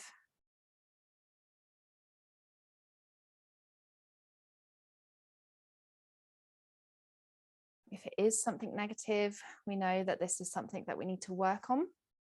Can you change this negative into something positive? Can you replace some words instead of saying, oh, that was too hard, I'm really inflexible? Say,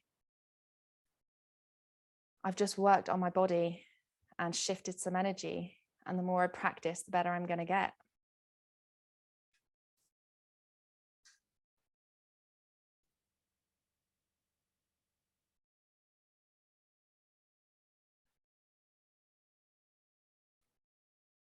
And then one final thing before we finish today, I would like you to take a big inhale.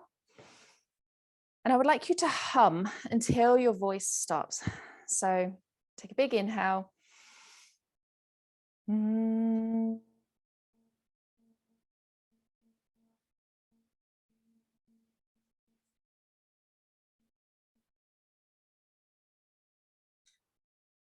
just sit with the vibration of that for a second.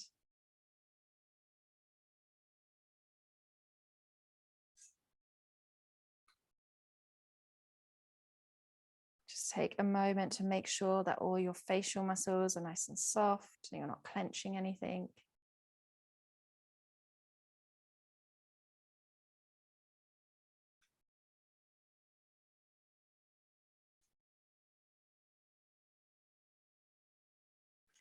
And then I'm going to slowly open the eyes. And I always end my classes this way. So let's inhale, sweep the hands up above your head, hands come together. Exhale, thumbs touch heart center, bow down slightly. Namaste. Thank you so much for practicing with me today. I know I've kept it quite short because I don't want to take up all of your Sunday, and it's now lunchtime and I'm sure we're all extremely hungry after listening to Liz's talk. So if you do have any questions, let me know. As I said, I know we went through that quite quickly. In my classes, I do explain a little bit more, but you know, it's Sunday. I want you guys to enjoy the rest of your time. And I know that we've all had a lot of emotions and thoughts coming up. So I would recommend to sit and journal for at least 10 minutes if you can, just to get any thoughts that's come up, get them out on paper, see what's going on. And thank you so much for joining. Thank you, Karen, Natalie, Liz. Thank you, Sarah. Amazing. Okay, so if you do have any more questions, I had 2 more for Liz, so I'm going to quickly go through them now, but feel free to log off if you are done. If you want to stick around to hear the questions, then please feel free. Stick around in the Facebook group, because for the rest of the afternoon, there are going to be a few posts from all of us about offers. So if you did really like what you've done today and you would like a little bit more, then please feel free. Sorry, I've got Holly, the extremely loud pussycat, crying in my ear. So yes, so let's get on with Liz's questions. Thank you so much. Thank you, everybody. Amazing. Okay. Liz, where are my questions I had for you? There was 2 more, right? This one is a really good one. Charlotte said, are there any foods or vitamins that are great for anxiety? Oh, I saw this question. Yes, there are. And actually, I've got a whole talk on foods to nourish your brain and that are good for your mind. The one, that I could talk for an hour on just that question, but the one thing specifically for anxiety is there's something called L-theanine, which is found in green tea. I know not green tea is not everyone's cup of tea, but there's something called L-theanine, found it in green tea, and it's got this amazing ability to reduce anxiety without having a sedative effect. So you stay alert, but less anxious. So that's just one thing that comes to mind that can help with anxiety food-wise. But yes, there's a lot around how you eat, your proteins and carbohydrates, and how they affect your neurotransmitters and the balance of serotonin, dopamine, and all of those things as well. There's more. Amazing, thank you. And then Rachel said, I don't know if you answered this one, but I've wrote the quickest notes. I'll put eating well feels good. That's it. Eating well feels good. But then she gets out of the habit. So I guess it's how do you build up habits around this? Yeah, I had a quick look at Rachel's question, and what came to mind was it's this consistency with anything, our consistency with eating well. We've got to be kind to ourselves, first of all, because we're asking ourselves to do new things. So I think it's very natural that we're going to have times when we feel like we're on it, and then times when we feel like we've fallen off it. And it reminds me of mindful breathing, and that what we did with Sarah, that you will naturally go through phases where you're just breathing and you're conscious of your own breath, and then you notice that other thoughts have come in. So you just guide yourself back to your breath. And I think that's the same with this consistency with any of our habits for eating. We do it and we enjoy the feeling of doing it. And then we notice then we haven't. And then we just notice that, like literally just notice it. Don't beat yourself up about it. Don't think, oh, I failed. Don't think, oh, just like, oh, okay, I've noticed, and now I can go back to it. And then you'll have another consistent couple of weeks. And then you'll notice that you're not, and then you notice that you can go back. So I think do it with that kind of energy that you would give to mindful breathing. Yes, amazing, thank you. And that's actually one thing I was going to say about the yoga as well. Like, notice how you felt after moving your body, and next time you think, oh, I just don't want to do it, I can't be bothered, I've got to roll my mat out, remember those words, and hopefully that will give you some motivation and inspiration to get on your mat, because I don't think anybody's ever said, oh my God, I really wish I hadn't just done that yoga. Like it's very rare. So yes, amazing. Thank you so much, guys. If any more questions do come up, please feel free to pop them in the Facebook group. We're around all day, so we can be answering them. Thank you so much for spending your Sunday morning with us. Enjoy the rest of your day. And we will speak to you all soon. Thank you so much. Thank you. See you later. Bye. Bye. Bye.